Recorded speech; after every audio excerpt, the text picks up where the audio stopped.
When I was younger, I used to cry thinking about dying.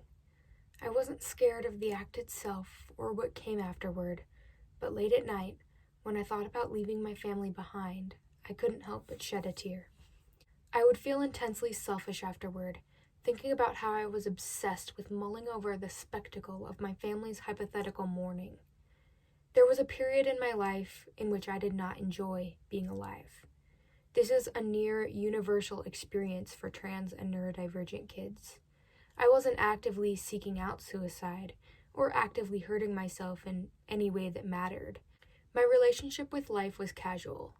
I'm in a place now where I can admit that I was casually suicidal for the majority of my preteen and early teen years. Being casually suicidal is interesting because it felt like I wasn't suicidal enough to reach out for help. It was easy to dismiss my own feelings, to point at somebody I thought was doing worse than me and say, well, you're not as suicidal as them, like wanting to kill yourself was some sort of competition. At that age, I remember hearing people in church preach about how suicide was a selfish choice, one that God frowned upon. Once again, I felt like a selfish person, and that fear of being a selfish person may have kept me alive. We can explore hypotheticals on what might have happened, sure. I think it's safe to say that part of the reason I am alive and well today was because of my teenage self's complex about being selfish. To me, being selfish was the worst thing I could be. Now, I don't know if you know this, but it's pretty difficult to be a teenager and not be selfish. The word teenager and selfish are almost synonyms. I remember my mom telling me about how she'd already accepted that I would be an awful person when I became a teenager, and being desperate to prove her wrong when the time came. Well, today I can confidently say that I am a selfish person. Being caught up in my experiences as somebody who is both queer and neurodivergent has left me constantly on guard. My instinct is to protect myself, and I often find myself doing exactly that when it's not necessary. Now, don't get me wrong, I could list excuse after excuse. I know why I'm selfish. I have low empathy, sometimes little to none. My anxiety has me constantly on edge, and most of the time I want nothing more than to do exactly as it says, even if it hurts others. My hormones are out of control, and I'm experiencing the mortifying ordeal that is growing up, all while fighting my own unique battles that most teenagers don't have to deal with. But none of those are excuses. We all have our reasons for selfishness. Accepting that I am selfish was extremely difficult. All my life, that was what I had feared becoming. But I think I've grown to understand that selfishness is part of the human experience, and it doesn't make me any different than the people around me. I am a teenage boy, and oftentimes I am selfish, but I am just as often kind as well. Sometimes I let my temper get the best of me, but I am sometimes just as understanding as ever. The duality of the human experience is vast and ever-changing, and trying to understand it is beyond difficult. Even writing or saying this, that deep level of self-analysis could be considered selfish. What else is my writing about, other than my own experiences? Then again, trying to write about somebody else's experiences is difficult and almost impossible. Even when writing fiction, we still let bits and pieces of our own lives seep into our writing, and I think that's pretty beautiful. Admitting that I am selfish is one of the most helpful things I've ever done.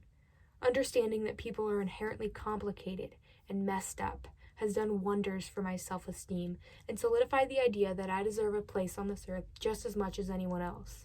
When I used to daydream about my death, I'd imagine what my funeral would be like. In the days after I had realized I was trans, but before coming out, the thought was less of a daydream and more of a nightmare.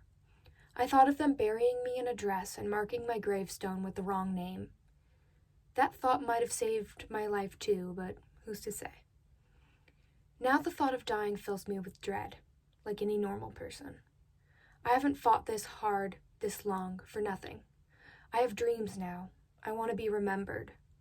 I want my words to have made a difference. I want to move out, get married, and adopt a dog. I want to have my own Wikipedia page. They always tell you that trans people are at a higher risk for suicide, but I don't think most people really understand that statement beyond the facts and statistics. When you spend your adolescence seeking out and befriending trans and non-binary people, you realize how many of us have been casually suicidal for so long, how many of us have been bullied, institutionalized, and abandoned in more ways than one. I think I'd be considered a very lucky trans person. My parents still love and support me, and I will be forever grateful for that fact. My siblings correct people on my pronouns, and in my 8-year-old sister's words, I am half boy, half girl. Even then, the only time I've ever seen my dad cry was when I came out to him. There's talk of a mourning period for trans parents, and while I truly understand why so many of them feel that way, it was devastating to watch as a trans child. It's like watching someone you love shovel dirt into your grave while you're grabbing them by the shoulders and screaming, "I'm not dead, I'm right here." In a way, I will be mourned twice. I want those mourning periods to be as far apart as possible. Thank you very much. Even when my mental health was poor, I refused to become another statistic, and I'll maintain that idea until the day I finally kick the bucket. I look forward to the idea of being a grumpy old transsexual man who complains about young people and uses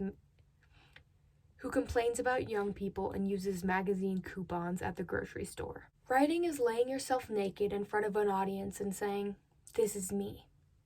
You puke up your guts and serve it to them on a silver platter. There is an intimate relationship between every writer and the people who read their work.